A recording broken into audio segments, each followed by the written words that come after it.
meceros asciende la Roma de Caacupé.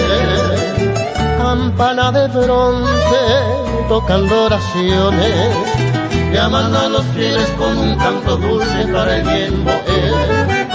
Virgencita Santa, recuerdo que un día con salmo en los labios hasta ti llegué, y allí de rodillas en tu santuario, con fervor creyente como un peregrino yo también oré.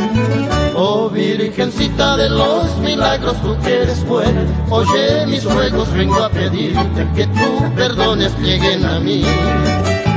Caudal de hechizos y de ternuras hay en tus ojos, que son azules como ese cielo que cubre el suelo donde nací.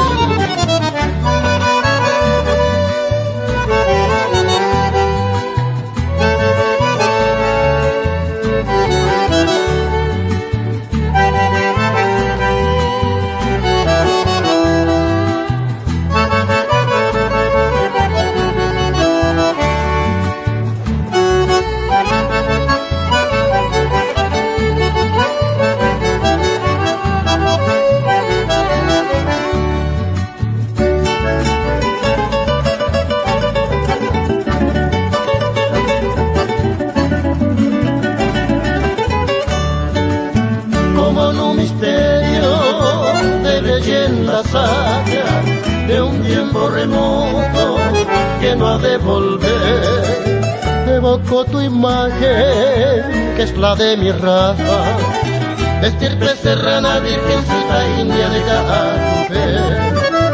Un día quisieron llevarte muy lejos, pero en un milagro dijiste Tobé.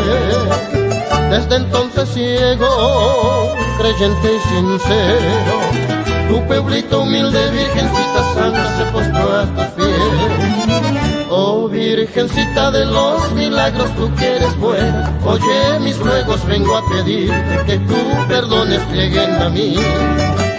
Caudal de hechizos y de ternuras hay en tus ojos, que son azules como este cielo que cubre el suelo donde nací.